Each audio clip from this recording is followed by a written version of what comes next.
오늘 하나님께서 우리에게 주시는 말씀은 마태복음 17장 1절에서 13절입니다.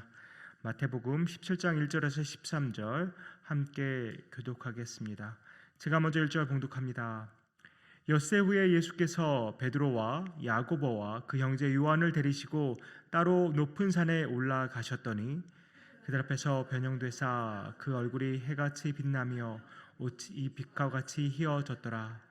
그때 모세와 엘리야가 예수와 더불어 말하는 것이 그들에게 보이거늘 베드로가 예수께 여쭈어 이르되 주여 우리가 여기 있는 것이 좋사오니 만일 주께서 원하시면 내가 여기서 초막 셋을 짓되 하나는 주님을 위하여 하나는 모세를 위하여 하나는 엘리야를 위하여 하리이다.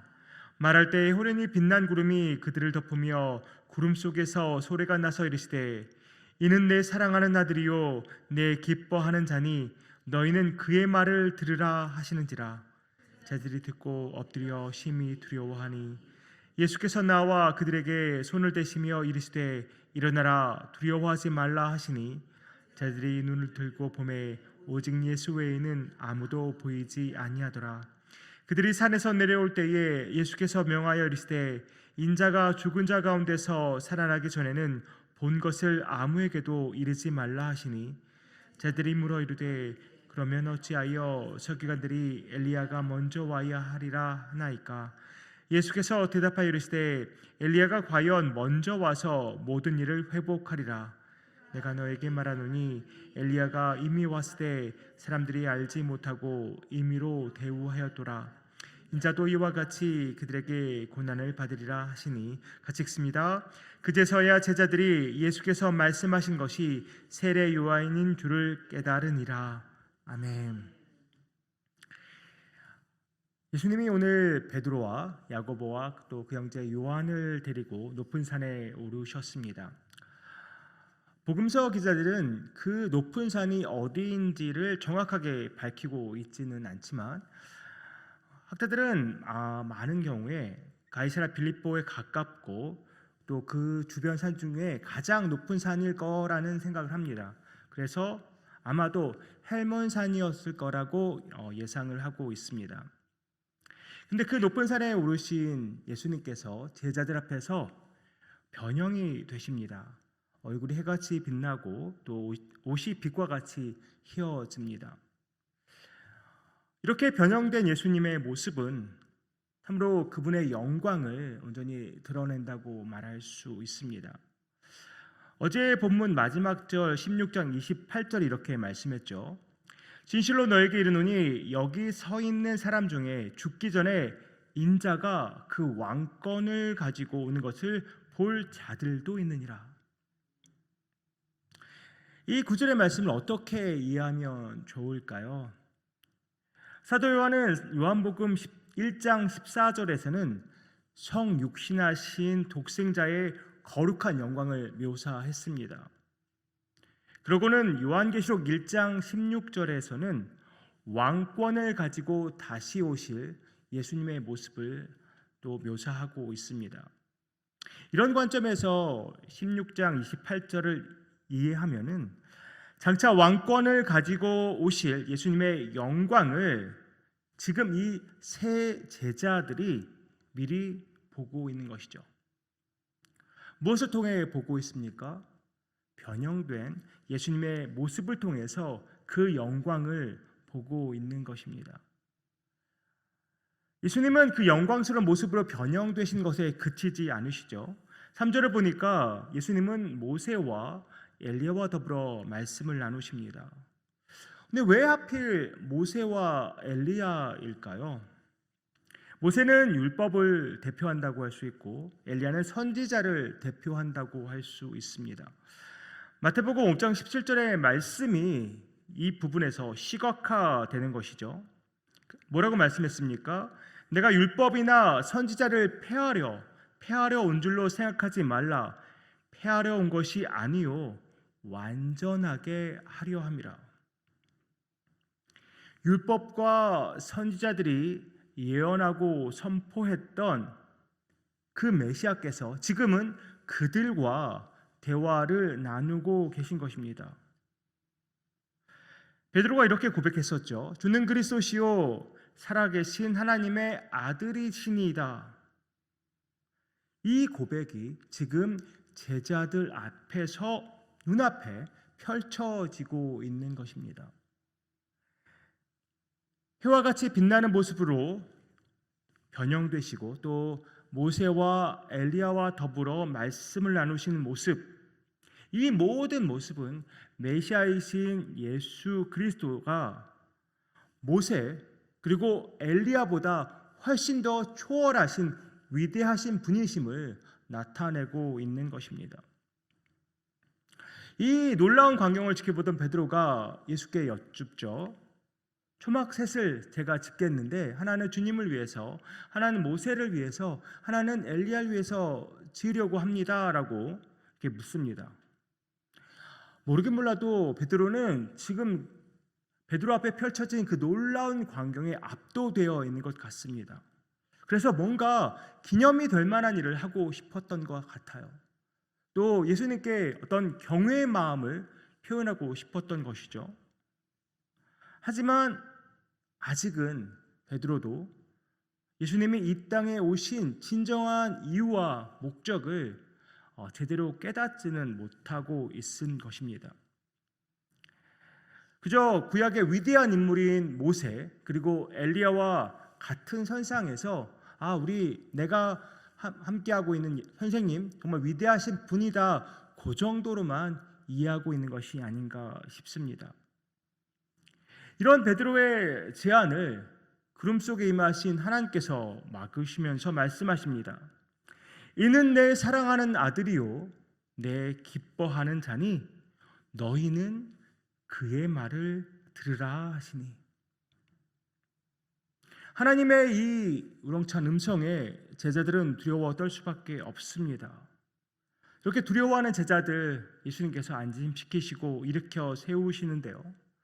제자들이 이제 고개를 들어 보니까 모세도 사라지고 엘리야도 사라지고 오직 예수님만 남아 계십니다. 이렇게 모세와 엘리야가 사라졌다는 것 어떤 의미일까요? 그저 모세와 엘리야는 메시아의 길을 예비하는 역할에 불과하다는 것입니다. 예수님의 구원 사역을 준비시키는 일에 불과하다는 것입니다. 지금 이제 집중해야 할 대상은 오직 예수 그리스도뿐이라는 말입니다. 어안이 벙벙했을 텐데요. 그 제자들 예수님과 더불어 이렇게 내려오는데 예수님이 이렇게 말씀하시죠. 지금 너희가 본 광경을 인자가 죽은 자 가운데서 다시 살아날 때까지는 아무에게도 말하지 말라고 하십니다. 왜 그러셨을까요? 지금 눈앞에서 그 광경을 똑똑히 본 제자들도 이것이 무엇을 의미하는지 제대로 이해하지 못하는데 제자들의 입을 통해서 또 전해들은 사람은 당연히 더 이해하지 못할 것이기 때문에 예수님 그것을 막으십니다. 예수님이 이 땅에 오신 이유는 죽을 수밖에 없는 인간들을 구원하시기 위해 십자가에 달려 죽기 위해 이 땅에 오신 것입니다. 그리고 그뿐 아니죠. 사망 권세를 이기시고 부활하셔서 우리를 의롭다 하시기 위해서 이 땅에 오신 것입니다. 하지만 당시 사람들은 어떠한 메시아를 기다리고 있었습니까? 로마의 지배를 받고 있는 자기들을 해방시켜줄 군사적이고 정치적인 메시아를 기다리고 있었습니다. 서기관들은 이렇게 메시아만 오해하고 있었던 것이 아닙니다. 그 길을 예비하는 엘리야에 관해서도 오해하고 있었는데요. 아마도 말라기 4장 5절 6절 말씀을 곡해했기 때문이 아닌가 싶습니다. 이렇게 말씀합니다. 보라, 여호와의 크고 두려운 날이 이르기 전에 내가 선지자 엘리야를 너희에게 보내리니 그가 아버지의 마음을 자녀에게로 돌이키게 하고 자녀들의 마음을 그들의 아버지에게로 돌이키게 하리라. 당시 종교 지도자들은 엘리야가 다시 올 것이라고 믿고 있었습니다. 실제 엘리야가 강력한 엘리야, 정말 군사적으로 그 메시아를 도울 수 있는 정말 강력한 엘리야를 기다리고 있었던 것이죠. 실제로 엘리야가 다시 올 것을 기대하고 있었습니다. 그러다 보니까 엘리야의 심령과 능력으로 온 세례 요한이 엘리야인 것을 전혀 알아볼 수 없었던 것입니다. 그래서 함부로 대하고 맙니다.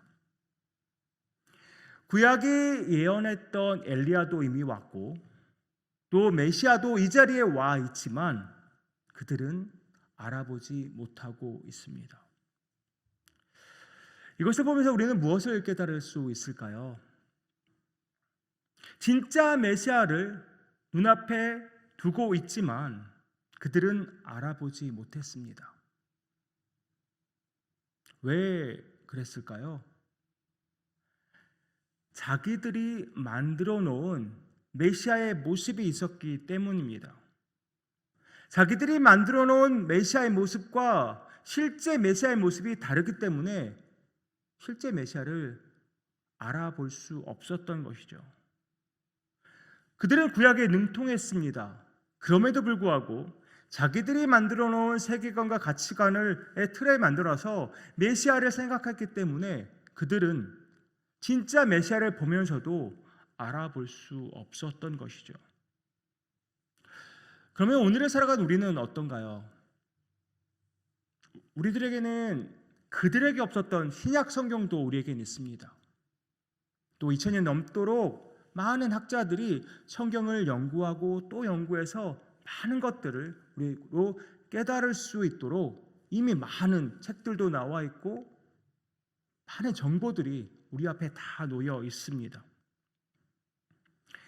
따라서 훨씬 더 예수님을 잘 이해할 수 있는 환경과 상황에 놓여 있다는 것이죠.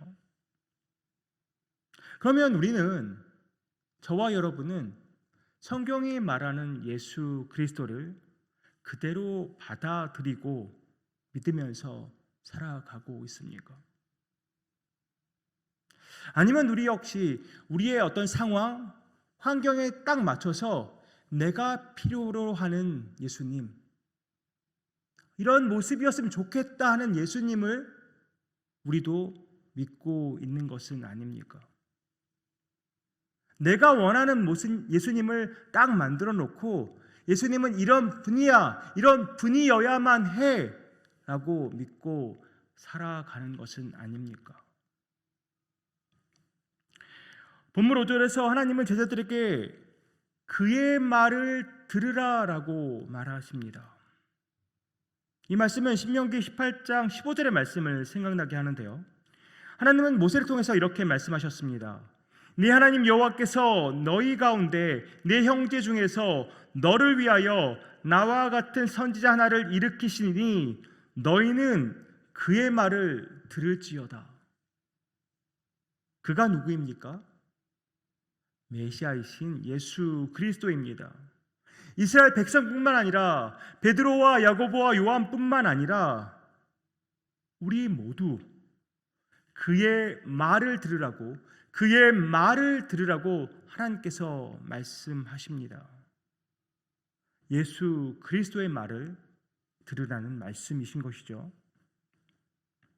들으라, 이 단어는 단순히 소리가 나니까 들으라 하는 정도의 말이 아닙니다. 주의해서, 집중해서 경청하라는 말입니다. 우리가 살면서 수많은 소리 듣게 됩니다. 정말 복잡한 소리들 많이 듣게 됩니다. 그 소리들 속에서도 예수님께 주파수를 딱 맞춰서 그 소리를 집중해서 들으라는 말입니다. 거기에서 끝나지 않습니다. 들었다면 깨닫고 받아들이라는 말입니다. 지식적으로만 머리에 쌓으라는 것이 아니라 그것을 마음으로 내려서 마음판에 새기고 그것을 나의 심중에 깨닫고 받아들이라는 말입니다. 또 마지막으로 이 들으라의 의미는 듣고 깨달았다면 즉각적으로 순종하라는 말입니다.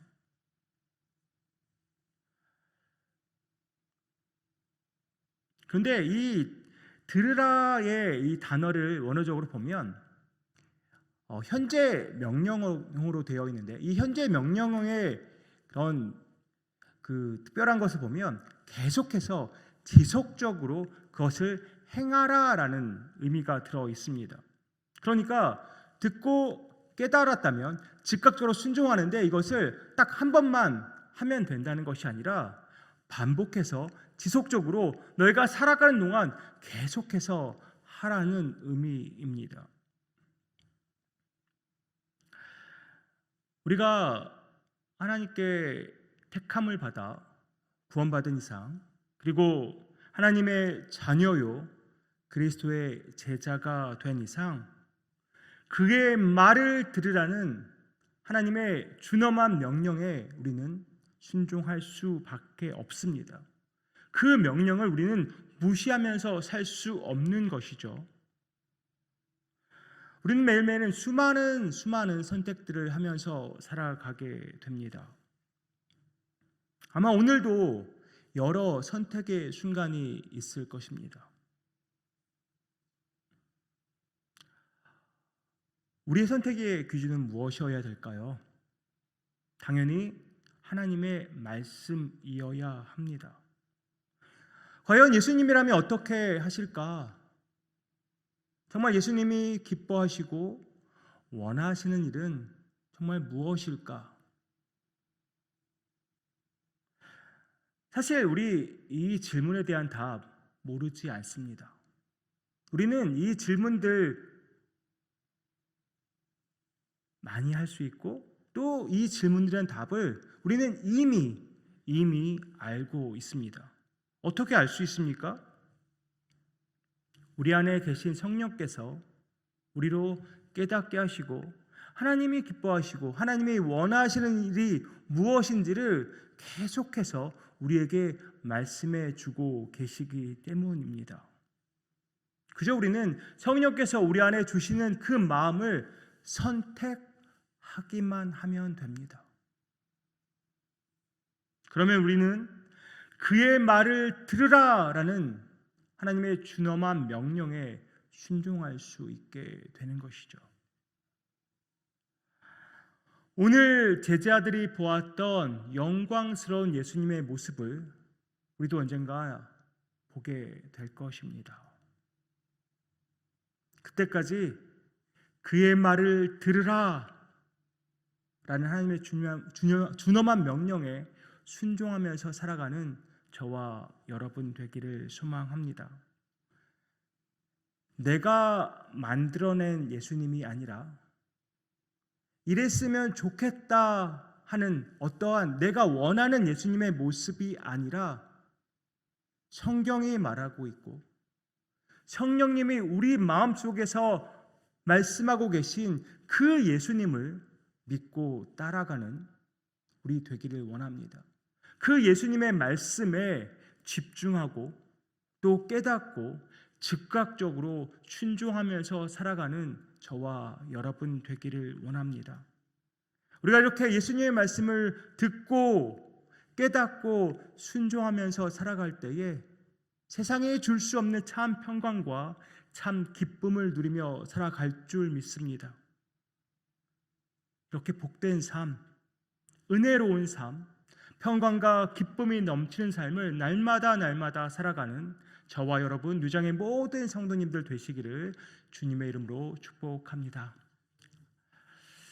아버지 하나님, 하나님께서 우리에게 말씀하십니다. 그의 말을 들으라고 말씀하십니다. 예수 그리스도의 말씀에 집중하라고. 세상에 많은 소리가 있지만 오직 예수 그리스도의 말씀에 집중하라고 말씀하십니다. 아버지 하나님, 우리가 주의를 기울여 예수 그리스도께 집중하기 원합니다. 성령의 인도하심에 따라서 그 말씀을 깨닫기 원하고 성령의 능력을 따라서 그 말씀에 순종하며 살아가기 원합니다. 주님 함께하여 주시옵소서. 내 안에 계신 성령께서 우리를 인도하시고 우리에게 능력 주셔서 그의 말을 들으라는 그 말씀에 온전히 순종하며 살아갈 수 있도록, 그래서 참 평안과 참 기쁨을 누리며 살아갈 수 있도록 주님 축복하여 주시옵소서. 이 모든 말씀 예수 그리스도의 이름으로 기도하옵나이다. 아멘.